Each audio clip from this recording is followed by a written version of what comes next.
This stuff is getting exhausting. This stuff is getting exhausting. And listen.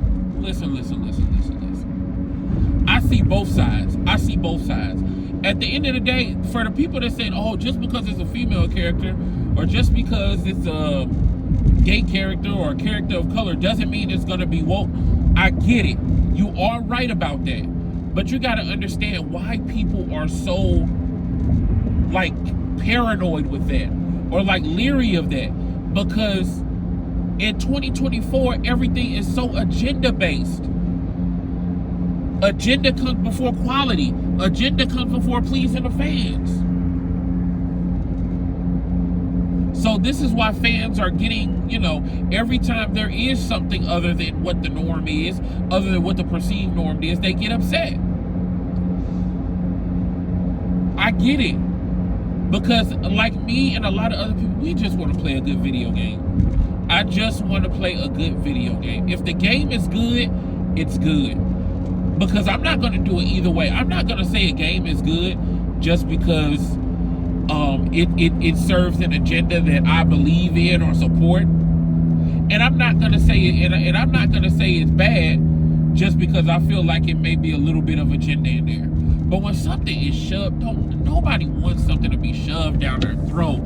Golly, I don't get what y'all don't understand about that. Didn't we just go through this with Last of Us 2?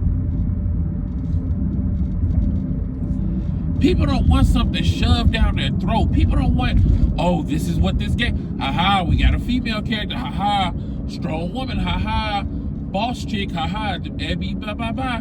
And that comes before the story. Now, also, the people on the other end were saying, oh, this woman could never take down these men. I don't really give a shit about that. I don't care about that. Honestly, I don't. I don't care about that part. I just want them to say, hey, you put as much effort and attention into this game as you did the last game. Now, Jin Sakai's story, I feel like it was not necessarily wrapped up, but it was done pretty well, so I don't mind them bringing a new character in. But also, you got to remember, you've had characters replaced. You got somebody whose skin is not white as snow, which is what Snow White is, playing Snow White. I mean, it's just ridiculous stuff like that. You know what I'm saying? You know? So you had a very, very talented young lady playing in Ariel in, I forgot the name of the movie. And she's very talented, but it was overshadowed because instead of creating her an original character, it's like you tried to undo something. Ghostbusters, the biggest culprit of all. You were more worried about the Ghostbusters being women than you were about actually making a good Ghostbusters movie and actually paying respect to Ghostbusters.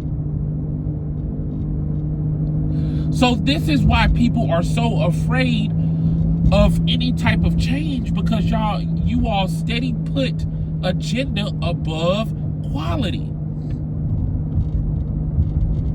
But also, just because you see a certain character that's not the gender or the color that you expect, that doesn't mean that the game is going to be trash. That doesn't mean that the game is going to it's going to be a woke game. It doesn't mean that. The thing about Black Myth Wukong, the thing about that was, I know a lot of people supported that because the developers were anti-woke, and so they automatically supported it. I didn't believe in that. I did not do that at all. Now, thank goodness it is a absolutely phenomenal game.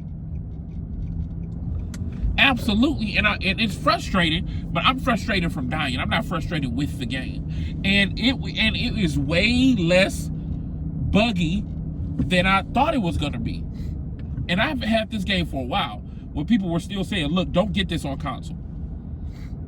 But it was so much controversy in it, you didn't really even know how good or bad it was because every video was about the controversy. So thank goodness I went against the better judgment and bought the game, so I can see how great it is. So I get both sides. So it's really you just gotta try it out, buy it and try it out. But both ends, for people to say, hey, oh, you guys are just saying it because it's not a white man playing it. No, it's not like that. Because back in the day, there were characters that were black that we say, okay, we need a black character. Even Stan Lee. He said, okay, we're going to make this superhero and this guy is going to be black. But you didn't try to undo something. It wasn't agenda-based. It wasn't shoved down your throat. It was just a black character, something to be proud of. At whatever origin you're from, if you see that character on screen, I don't care if it's Irish. I don't care if it's whatever. You should be you should be happy about that. So it's not about not being proud of it or saying, oh, if it's not a white man, I'm going to get upset about that. It's what that may mean. It's you put a gay person in, or you put a black person in, or you put a woman in it. People do have trepidation. People who are not bigoted or racist at all, they just don't want to play another game or watch another movie where the agenda comes before the quality. And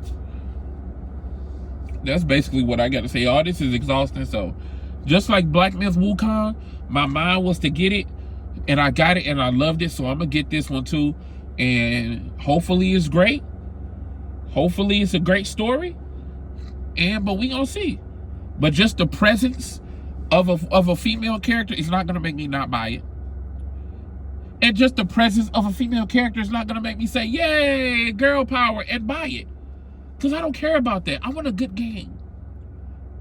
Every character can be white. Every character can be black. Every character can be green, blue. I want a good game. So that's what I'm saying. Like this video if you just want a good game. You don't care what it is. Because we got both people arguing both sides. It's exhausting. So let me know how y'all feel about that. I'll holler at y'all later.